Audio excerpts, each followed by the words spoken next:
Bueno, buenas tardes. Hoy estamos en el ciclo de Novísima Estética con Alejandra Lerma, poeta colombiana, pero más interesante que presentarla yo, Alejandra, ¿quién diría que es Alejandra Lerma a modo de autopresentación? Bueno, eso es una pregunta tramposa también, ¿no? Porque que uno se ponga ante el espejo siempre es complicado. Soy una persona que intenta escribir y comprender también un poco la realidad a través de la poesía y de la atmósfera poética que intento como hallar en lo que es este tránsito por la vida. Y soy una mujer bastante apasionada por las cosas que me interesan y por las causas que considero nobles o justas. Y también soy Leo, amante de los helados. Eh, Tengo una relación importante con el fuego, con la astrología, con los diarios de pesadillas y con las mujeres escritoras.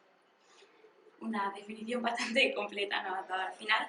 Y en este proceso, ¿no?, de lectura de la vida a través de la poesía, podemos decir, ¿podría citar a tres referentes literarios que hayan marcado de alguna manera tu trayectoria? Pienso en María Mercedes Carranza, una poeta colombiana que ha sido muy importante para mí. En Raúl Gómez Hati, que también es un poeta de Cereté, de la costa de Colombia, un poeta muy cercano a la locura no solo desde la escritura, sino desde la vida misma, una persona como al margen de la sociedad, y en Clarice Lispector. Tres referentes muy interesantes. ¿Podrías decirnos también qué obra te hubiera gustado escribir y por qué? Por envidia, ¿no? O sea, de esas cosas que uno le dice, ¿cómo lo hicieron? Qué orfebrería tan oscura y tan honda, y aunque juega con lo simbólico, también logra ser muy transparente, tanto villano de Blanca Varela. Fundamental también. ¿Dirías que entre tu propia escritura y el arte en general o la otra arte existe alguna relación especial? Yo creo que uno bebe de todo lo que le interesa y puede que no siempre lo cite, pero sí puede ser una especie de música de fondo. Pero en algunos textos no diría que es una cosa representativa de lo que yo hago, pero sí en algunos textos se van colando referencias musicales, por ejemplo la salsa, lo que es la salsa en mi universo familiar, en mi universo cultural, en la ciudad, pues que habité tantos años y lo que importaba esa música también para mi papá, por ejemplo. Y hay otras cosas que no son necesariamente llamadas arte, pero yo diría que sí tienen que ver con la estética de la naturaleza y de la que beben todos los artistas. Tanto mi mamá como mi papá estudiaron ingeniería agronómica y yo crecí como con muchos referentes vegetales. Entonces también creo que en mis poemas hay muchas plantas y hay muchas referencias a las hierbas curanderas y también a las plantas que para mí son importantes o mitológicas también, ciertas flores.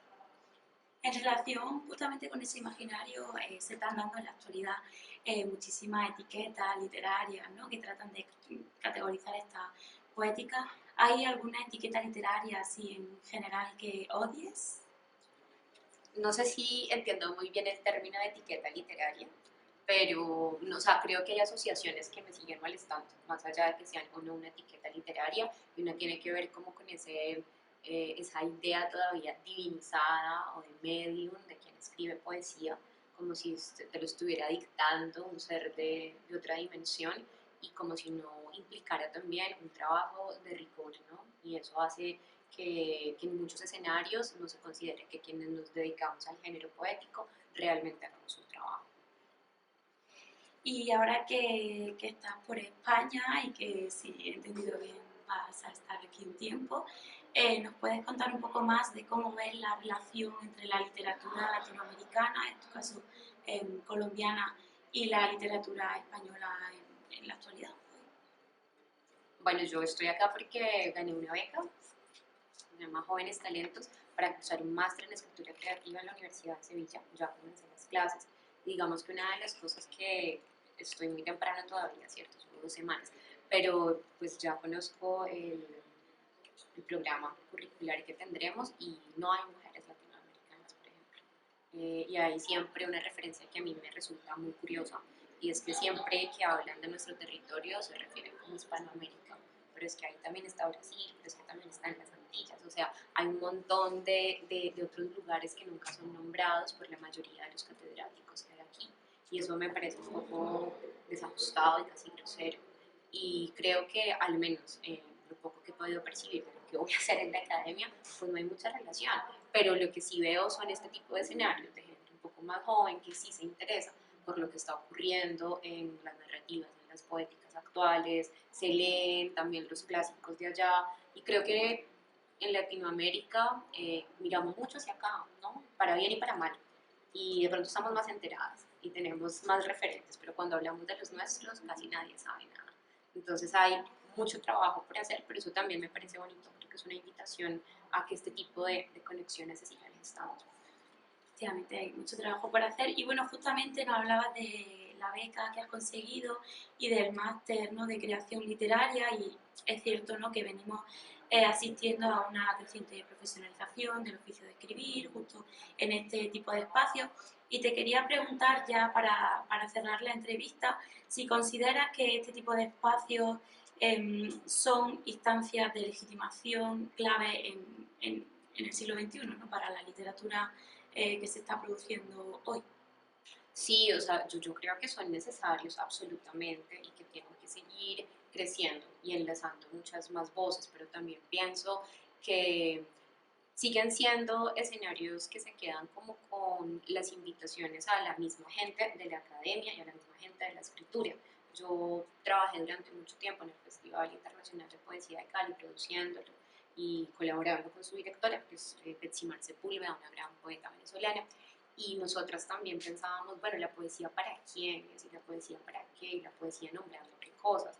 Entonces también creo que hay que llevar estos espacios aquí, donde se están dando, ¿cierto? En este lugar maravilloso del intelecto, pero también hay que descentralizarlos y también hay que empezar a llevar la poesía a las calles, a los barrios y a todos esos lugares que no son la alta cultura intelectual o lo que se ha considerado la alta cultura.